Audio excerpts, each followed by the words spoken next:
देखिए एक बड़ी खबर और आ रही है जिसका रुख कर लेते हैं। सुरक्षा एजेंसियों को गृह मंत्रालय ने छूट दे दी है, खुली छूट दे गई है गृह मंत्रालय की तरफ से। ब्लास्ट के सभी दोषियों को पकड़ने के निर्देश दे दिए गए हैं। गृह मंत्रालय में हुई हाई लेवल मीटिंग के बाद अमित शाह ने केंद्रीय गृह मंत्री ने निर्देश दिए हैं, आदेश दिए हैं। ब्लास्ट में शामिल लोगों को बख्शा नहीं जाएगा, अमित शाह ने कहा है, और दोषियों को सख्त सजा दी जाएगी। अमित शाह ने हाई लेवल मीटिंग में ये बात कही है और साथ ही साथ कहा है कि सुरक्षा एजेंसियां हैं, सिक्योरिटी एजेंसियां हैं और साथ उन्हें हम पूरी तरह से छूट देते हैं, खुली छूट है।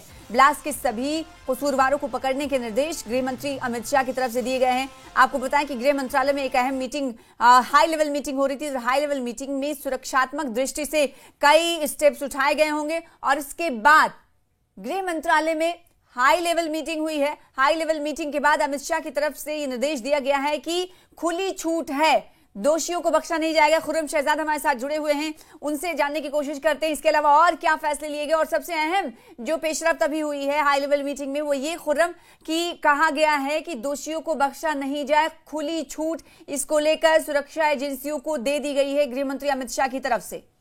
खुर्रम, देखिए, प्रधानमंत्री जी ने भी जिस तरीके से साफ सुबह ही जो कहा था कि किसी को भी छोड़ा नहीं जाएगा और इस मामले में कड़ी कार्रवाई की जाएगी, और इसी तरीके से जो हमारी एजेंसियां हैं इस मामले को पहले से ही तमाम चीजों को ट्रेस कर रही थी। और अभी जो मीटिंग हुई है उसमें गृह मंत्री जी को तमाम ब्रीफिंग दी गई है, किस तरीके से जांच आगे बढ़ रही है, किस तरीके से जो सस्पेक्ट्स हैं, कल्प्रिट्स हैं, उनको किस तरीके से उनको पकड़ा जा रहा है।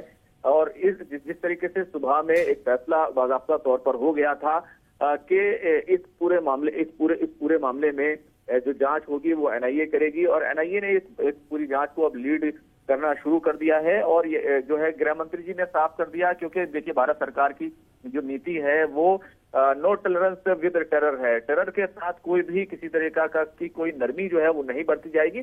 तो ये एक भारत सरकार ने साफ कर दिया है कि क्योंकि जिस बड़े पैमाने पर हथियार और तमाम चीजें बरामद हुई, जो विस्फोटक बरामद हुए, वो काफी चिंता का विषय है, क्योंकि ये कितना बड़ा मॉड्यूल था, क्या तमाम चीजें थी, अब इसको खंगालना जो जरूरी है। इसीलिए गृह मंत्री जी ने जो है साफ तौर पर कहा है कि किसी भी कल्प्रिट्स को जो है छोड़ा नहीं जाए, और एजेंसियां जो है उसका पीछा जो है वो एजेंसियां करेंगी और किसी को बख्शा नहीं जाएगा। क्या ये मानी मीटिंग खत्म हो चुकी है खुर्रम, या अभी भी चल रही है? हाँ, ये मीटिंग खत्म हो चुकी है। और अगर ग्राउंड जीरो की बात करें, क्योंकि कुछ देर पहले जब आपसे बात हो रही थी हमारी, तो उस वक्त आप ग्राउंड जीरो पर पहुंचे थे, एनआईए की फॉरेंसिक टीम वहां पर पहुंची थी। क्या अभी भी एनआईए की फॉरेंसिक टीम धमाके वाली जगह पर मौजूद है?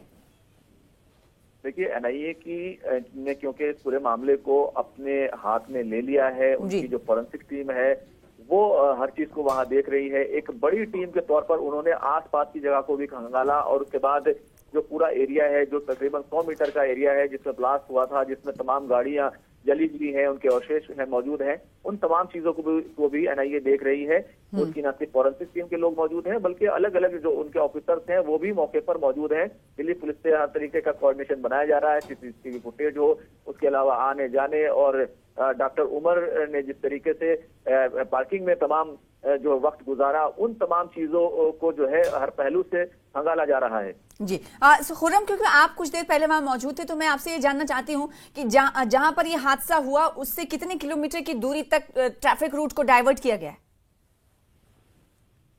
देखिए, तकरीबन ये 2 किलोमीटर के आसपास का इलाका है, जो दरियागंज से जो आगे नेताजी सुभाष मार्ग है, उसकी जो दरियागंज से आगे की जो पेट्रोल पंप के पास की रेड लाइट है, जहां से जामा मस्जिद का इलाका शुरू होता है, वहां से और जो पुरानी दिल्ली तक जो आगे की रेड लाइट है, चांदनी चौक का एरिया बंद है, लाल किले का एरिया बंद है। तो तकरीबन 2 किलोमीटर के आसपास का ये पूरा इलाका जो है कॉर्डन ऑफ कर दिया गया है। यहाँ पर किसी को आने जाने की अनुमति नहीं है, वहाँ पर सिक्योरिटी है, बैरिकेड लगे हुए हैं। तो सिर्फ मीडिया के लोग हैं वहाँ पर, और सिक्योरिटी के लोग ही वहाँ पर मौजूद है। जी, तो बहुत अहम खबर आपको दे रहे हैं कि इस वक्त गृह मंत्रालय में जो बैठक चल रही थी, बैठक अब खत्म हो चुकी है, और बैठक में गृह मंत्री अमित शाह की तरफ से ये आदेश दिया गया है सुरक्षा एजेंसियों को कि खुली छूट है, जो गुनहगार हैं उन्हें बख्शा नहीं जाए, इसको लेकर आपको खुली छूट दी जा रही। बहुत शुक्रिया खुर्रम हमारे साथ जुड़ने के लिए और इस खबर पर अपडेट फराहम करने के लिए, देने के लिए। तो दिल्ली में लाल किले की साजिश रचने वाले हर दोषियों पर सख्त नजर है, खुली छूट गृह मंत्रालय की तरफ से दी गई है, और ये कहा गया है कि कल्प्रिट्स के खिलाफ हर वो कदम उठाए जाएं जो जरूरी